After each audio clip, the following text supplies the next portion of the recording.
Vale. Entonces, en la parte de metabolismo tenéis que primero considerar que hay un montón de definiciones, como por ejemplo, nutrición celular, metabolismo, anabolismo, catabolismo. Todas esas definiciones tienen que quedar claras, ¿vale? Luego también incluso transporte pasivo, transporte activo, difusión, es decir, tenéis que saber definir todos esos conceptos, ¿vale? Que no son solo las rutas. Y, por supuesto, las rutas metabólicas también hay que saber definirlas. Vamos a poner, por ejemplo, un caso, ¿vale? Por ejemplo,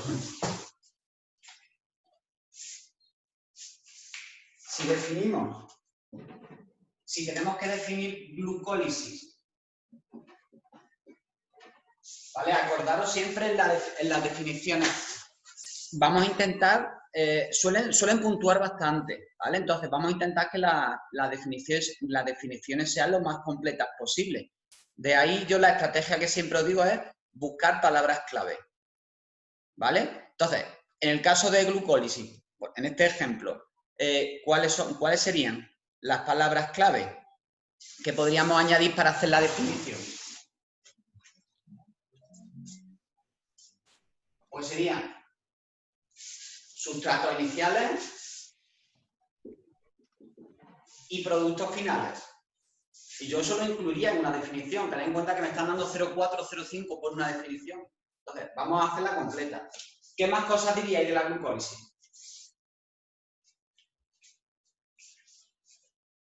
¿Qué es la glucólisis? Una ruta metabólica del Exacto. catabolismo de la glucina. Muy bien, es una ruta metabólica. ¿De qué parte del metabolismo? Pues del catabolismo, ¿no? Catabolismo de los glúcidos. Y como es catabolismo, se obtiene energía, ¿vale? Son reacciones de degradación, ¿vale? ¿Qué más cosas podríamos decir de la glucólisis? Es anaeróbica también. Vale. Es una ruta que no necesita oxígeno. ¿Qué más cosas podríamos decir?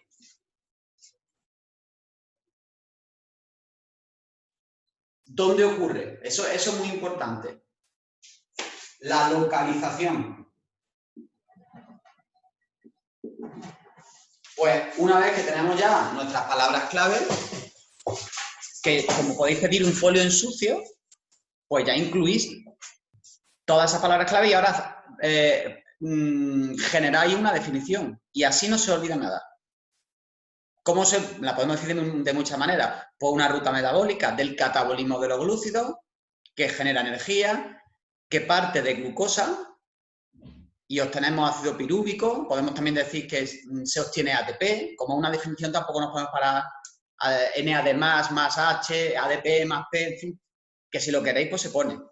Se obtiene ATP y NADH, no necesita oxígeno y ocurre en el citosol. ¿Vale?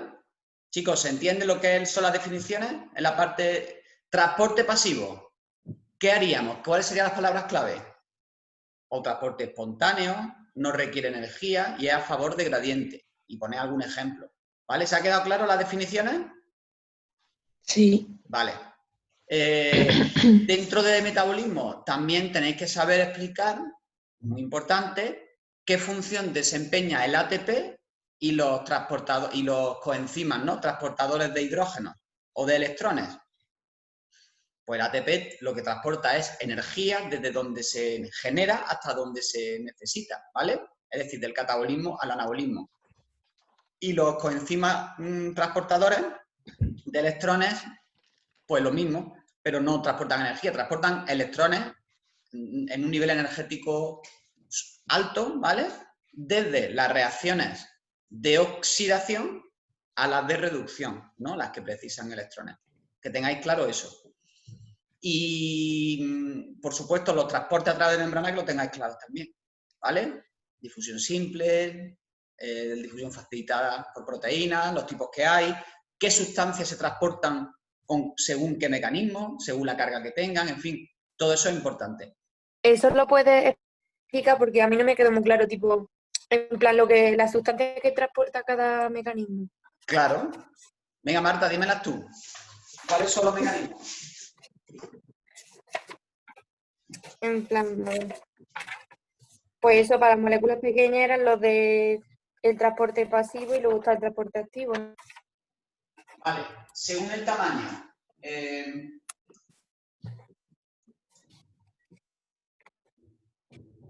Moléculas pequeñas y moléculas grandes. ¿Qué es una molécula pequeña y qué es una molécula grande? A ver, decidme moléculas que consideremos pequeñas a efecto de transporte a través de membrana. Los iones. Muy bien, iones. ¿Qué más? Pues el agua, todo eso, ¿no? Agua.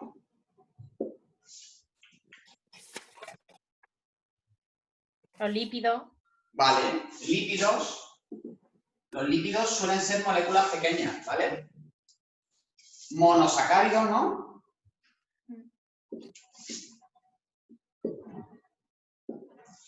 Aminoácidos, ¿de acuerdo? ¿Y qué más? Gases, ¿no? Todo eso son moléculas pequeñas.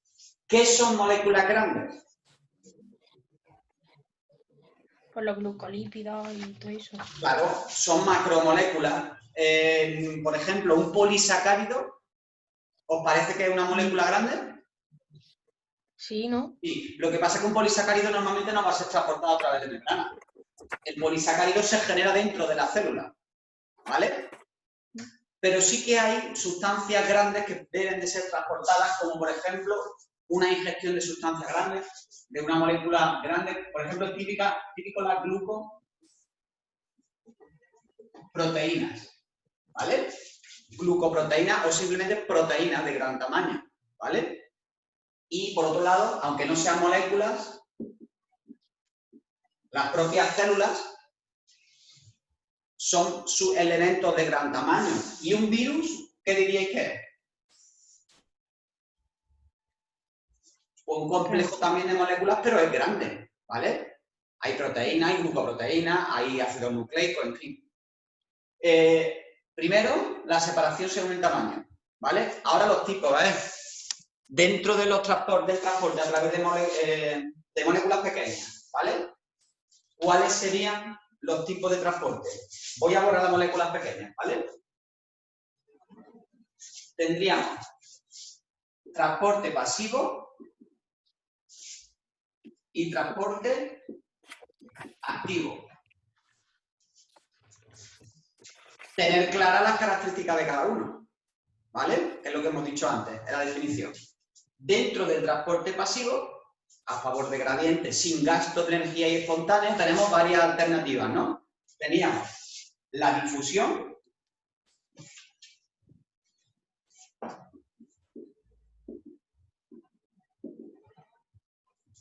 ¿qué más?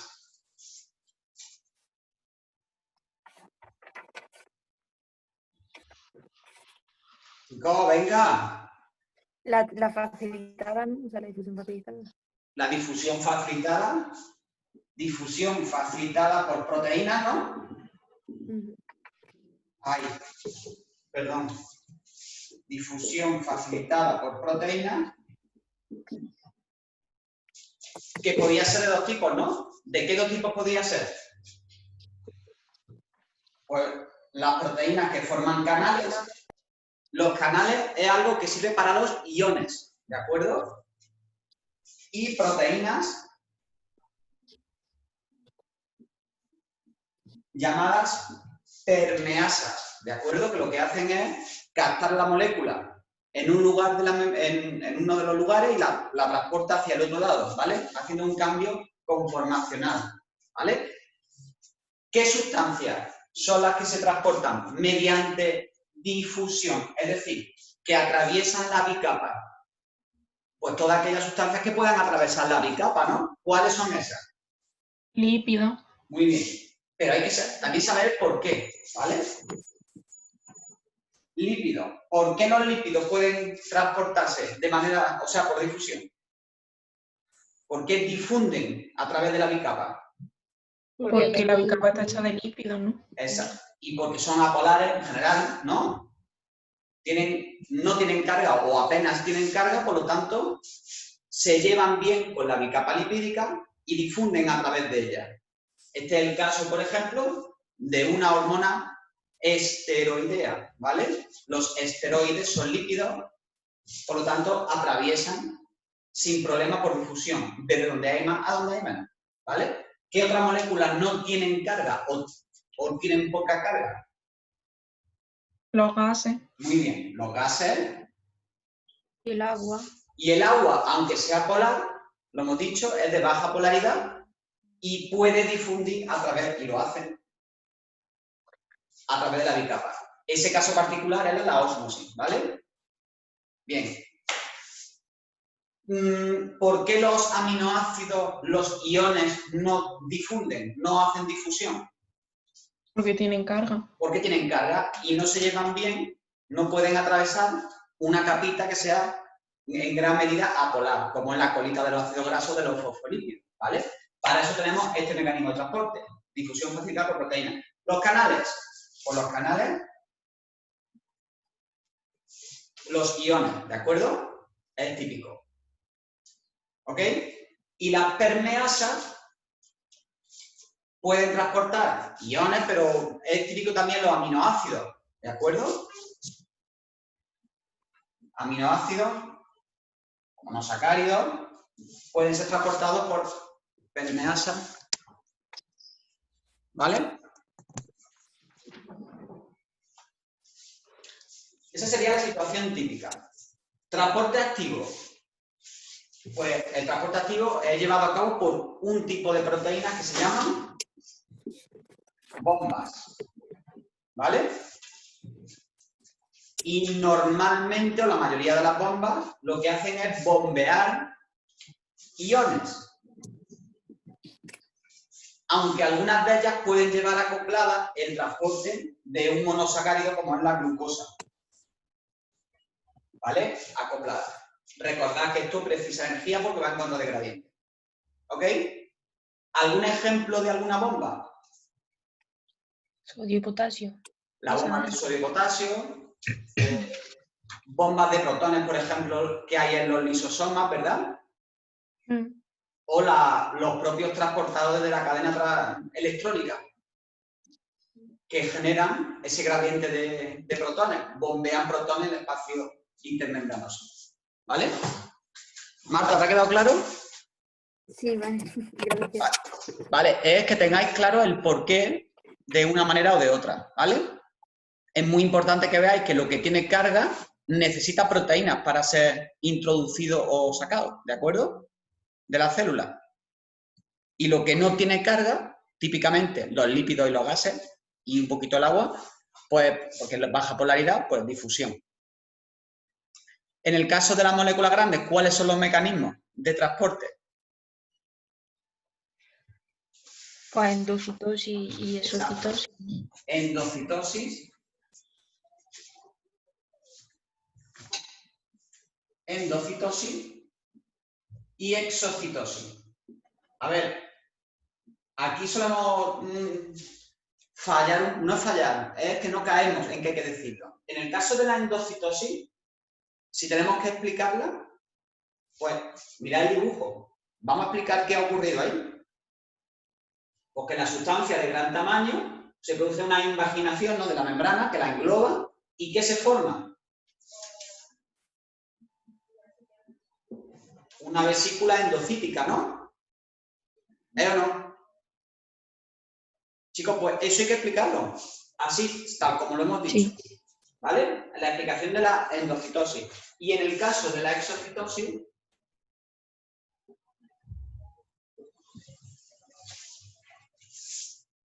¿cómo se explica? Pues exactamente igual, pero al revés. Es decir, la vesícula que se va a expulsar de la célula, ¿qué ocurre? ¿Qué hace con la membrana? Se fusiona, ¿no? Exacto. Se fusiona con la membrana y el contenido a segregar fuera de la célula, pues ya está fuera de la célula, ¿vale? Entonces, que seamos completos a la hora de definir y explicar. ¿Ok? Que me echabais de menos, ¿eh?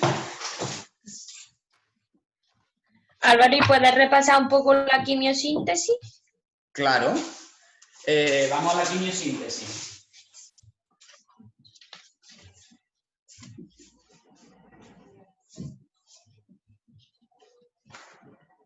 A ver, Eva, cuéntame, ¿qué es lo que no te queda claro de la quimiosíntesis? Yo qué sé, que es que me lío mucho en lo que es el concepto en sí, no, no se me queda.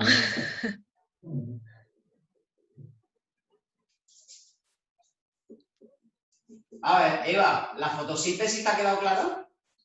Sí, eso sí. Vale, pues vamos a empezar con la fotosíntesis, pero sin explicarla, es simplemente la visión global de la fotosíntesis. ¿Qué ocurre en la fotosíntesis? ¿Cuáles son sus fases en general? Pues la fase luminosa y la fase oscura. Vale, tenemos la fase dependiente de la luz o luminosa y la fase oscura o independiente de la luz. ¿Podéis decirme qué se obtiene en la fase luminosa? O sea, gracias a la luz, ¿vale? ¿Qué obtenemos en la fase luminosa? ATP y poder reductor. O sea, bueno, enzima reducida. Obtenemos ATP, ¿no? ¿Eh o no? Y además obtenemos NADPH, que es poder reductor. ¿Para qué sirven esas dos moléculas? Para reducir una molécula muy simple, o moléculas muy simples, que es el CO2, ¿verdad? ¿Y en qué se convierte el CO2? En una molécula orgánica, por ejemplo, glucosa. Y eso es lo que ocurre en la fase oscura. Básicamente no ocurre eso. ¿Está claro? Pues en la quimiosíntesis ocurre algo muy parecido. La quimiosíntesis es una forma metabólica, un tipo de metabolismo autótrofo, igual que la fotosíntesis, en el que se consigue materia orgánica a partir de inorgánica. Pero no necesita luz. La energía para poder reducir el CO2 no viene de la luz, ¿vale? Aquí hay una primera fase y una segunda fase. Lo mismo, ¿vale? En la primera fase, ¿qué se obtiene? Pues lo mismo, se obtiene ATP y poder reductor, que en este caso es NADH, ¿vale? No es NADPH. Ahora, en la fase luminosa de la fotosíntesis, la energía necesaria para fabricar ATP y NADPH venía de la luz. ¿De dónde viene la energía? En la quimiosíntesis. De reacciones químicas, ¿vale? Reacciones químicas oxidativas, ¿vale? De moléculas muy simples, inorgánicas, que generan energía que la bacteria, porque son solo bacterias, ¿vale? La bacteria utiliza para fabricar ATP y NADH. ¿Y para qué se usa ese ATP y ese NADH? Pues lo mismo, para reducir el CO2 y obtener materia orgánica, glucosa, por ejemplo. ¿Vale? Fijaros que es exactamente igual la visión global. La única diferencia es la procedencia de la energía, de la luz en la fotosíntesis, de las reacciones químicas en la quimiosíntesis. Eva, no sé si te he contestado. Sí, sí. Ya me A lo mejor te queda la duda de la reacción química, ¿no? Bueno, pero eso ya. Pero mira, es muy fácil, mira.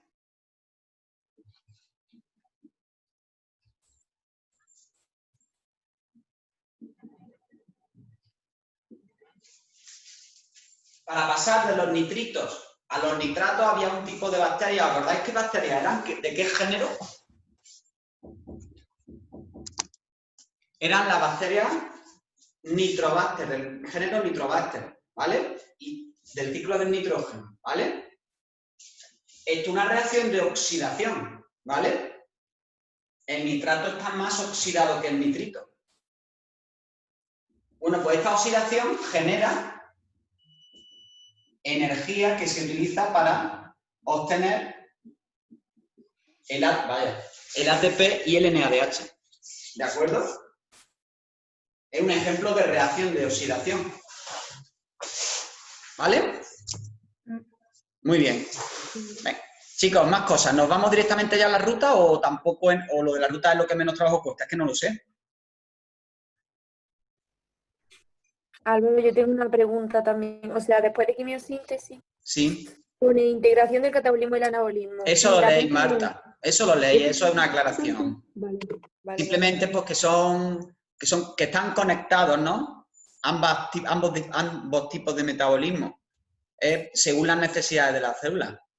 Por ejemplo, el gliceraldehído 3-fosfato es un metabolito. Tú piensas en una bacteria, el citoplasma está todo ahí junto al mogollón, ¿vale? Perdona la forma de hablar, pero es así.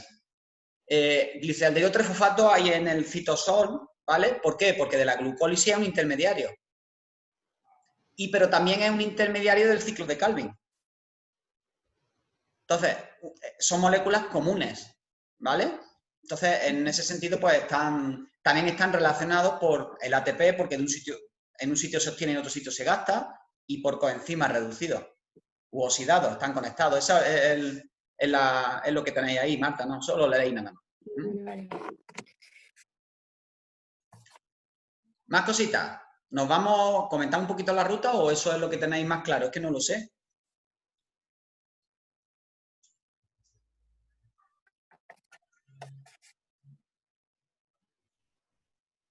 Yo sí quiero repasar la ruta y todo eso.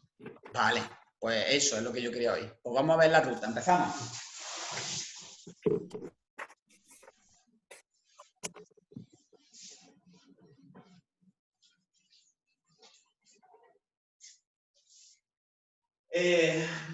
Vamos a darle, si queréis, en primer lugar, una visión global, ¿vale? Empezamos con el catabolismo de los glúcidos. Y lo que es la visión global. Como siempre sabéis que comenzamos con la glucosa. Yo creo que así lo podemos ver.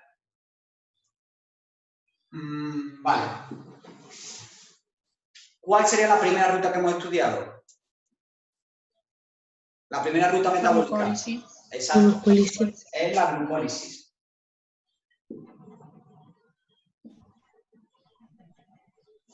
La glucólisis, en la cual la glucosa se transforma en dos moléculas de ácido pirúvico. ¿Vale? Vamos a repasar dónde ocurre sustratos iniciales y productos finales. El dónde ya lo hemos dicho.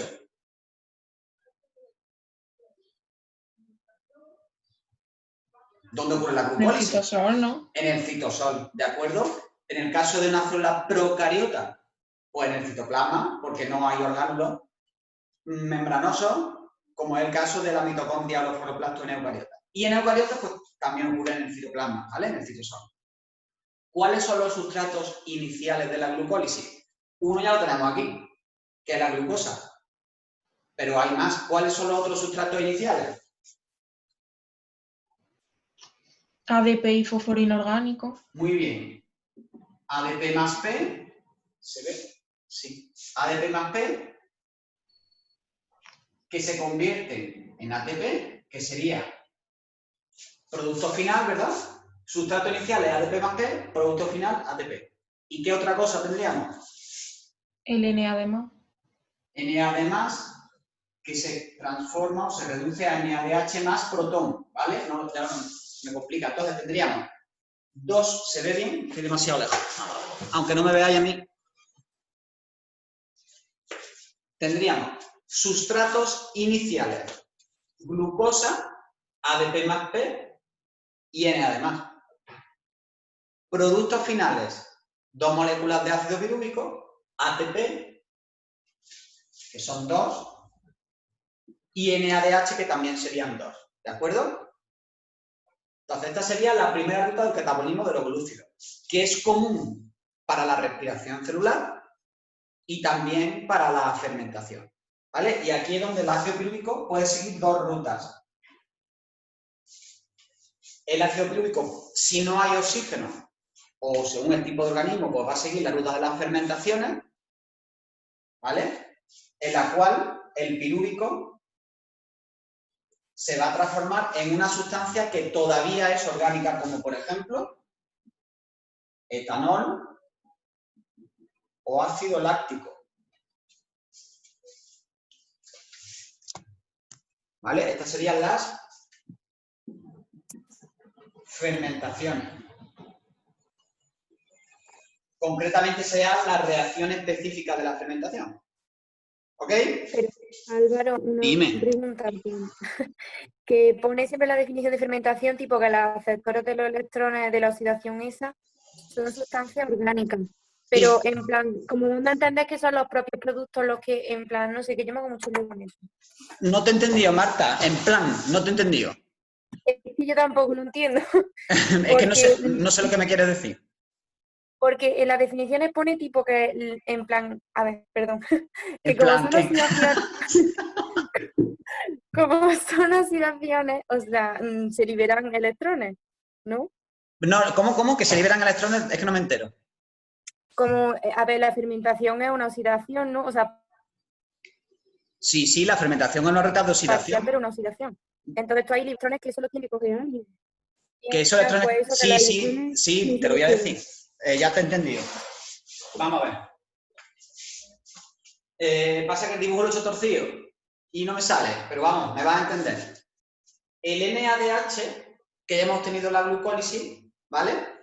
En principio es un producto energéticamente importante, sobre todo a nivel de reducido, ¿vale? Es un producto reducido que me servirá para obtener ATP en la cadena de transporte, ¿vale?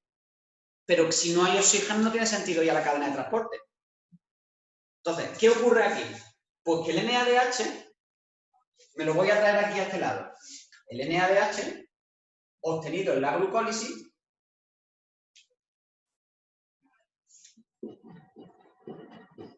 cede sus electrones, ¿vale? A una molécula que todavía es orgánica. Por ejemplo, al ácido pirúvico. En el caso de la fermentación láctica. ¿Vale? ¿Me entiendes? Entonces, la molécula resultante es la que ha captado los hidrógenos, los electrones que desprendió la glucosa durante la glucólisis.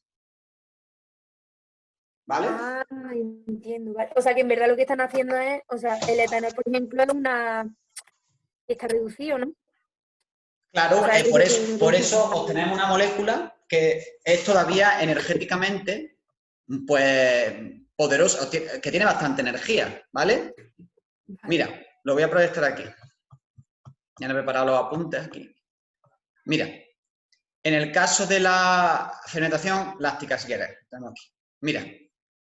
Mirad todo. En el caso de la fermentación láctica tenemos, en primer lugar, a ver si me sale lo de pinta, la glucólisis. Aquí. Tenemos, en primer lugar, la glucólisis, ¿vale? Uf, qué mal he elegido. Perdonadme, estoy espeso. Aquí, ¿veis? La primera parte es la glucólisis. Y obtenemos ácido pirúvico. Y hemos obtenido NADH. Eso está mal, ¿eh? No es NADH2. NADH, que es lo que hemos tenido en la glucólisis. Pues ahora, ¿qué hace el NADH? Le cede sus electrones ¿a quién? Pues al propio ácido pirúvico, ¿vale? Que es el que se reduce para obtener ácido láctico. ¿Qué estamos consiguiendo así? Regenerar, falta el signo más, el NAD más. ¿Para qué? Para que la glucólisis pueda seguir ocurriendo. Porque el NAD más es un sustrato de esta ruta. Si no hay NAD más, tampoco ocurrirá la glucólisis, ¿verdad? ¿Sí, Marta? Sí, vale. ¿Vale? Vale. Muy bien. Seguimos. Sí. Vale, pues entonces, la vía anaerobia se ha quedado clara, ¿no? Hay que saber definir fermentación, dónde ocurre, con el citosol también. Es una degradación parcial, ¿vale? Porque no se degrada la glucosa totalmente, la molécula resultante tiene todavía mucha energía, ¿vale? Y luego tenemos la vía aerobia, ¿de acuerdo? La vía aerobia en la cual la siguiente ruta en la que entraría el ácido pirúvico sería la descarboxilación oxidativa, que es previa al ciclo de Krebs, ¿de acuerdo? En la descarboxilación oxidativa, ¿en qué se transforma el ácido pirúvico? Se transforma en acetil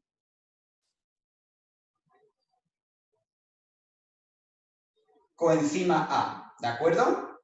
Entonces, ¿cuáles serían los sustratos iniciales de la descarboxilación oxidativa? Serían pirúvico, ¿no? ¿Qué más? Venga a decir, ¿no lo recordáis? La coenzima también, ¿no? Claro, coenzima y N además, ¿verdad? El coenzima no lo voy a representar, ¿vale? Sería N además, que se reduciría a NADH. Productos finales, acetilcoenzima y CO2, ¿verdad?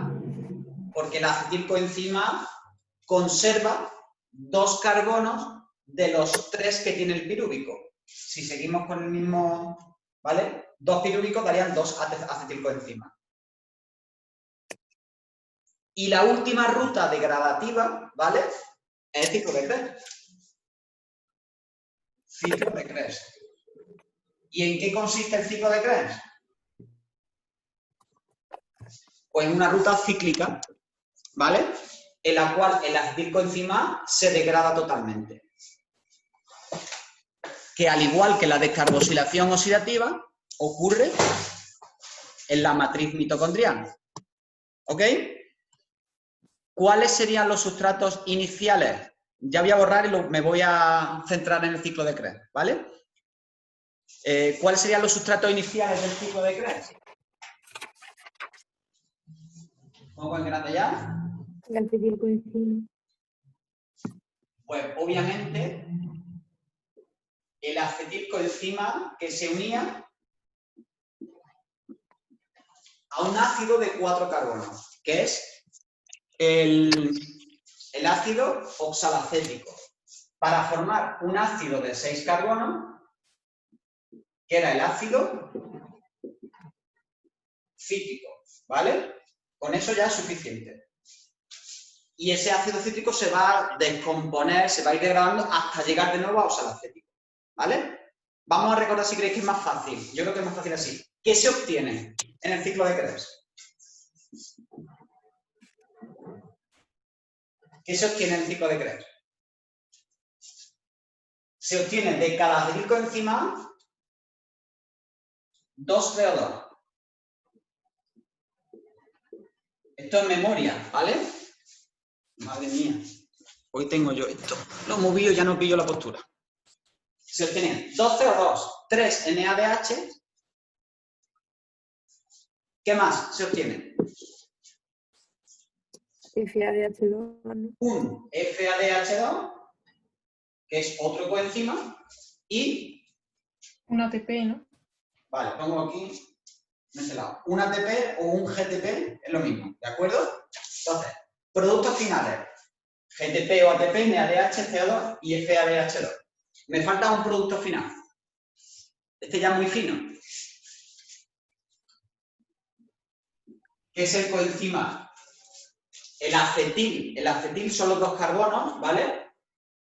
El acetil son los 2 carbonos y el coenzima, pues eso, un coenzima, que es más grande que el propio acetil, ¿vale?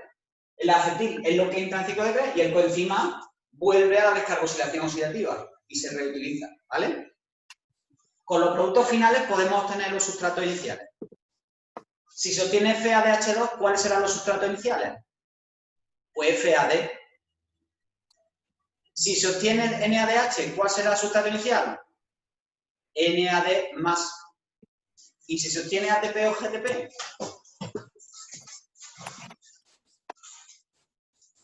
Pues se obtiene, o sea, sería GDP o ADP, ¿de acuerdo? Chicos, ¿bien? Bien. Vale, me he quedado sin tiempo, entonces voy a parar un momentito. Dejo que se convierta el vídeo y nos conectamos en 5 minutillos y terminamos, ¿vale? Vale. ¿Os parece?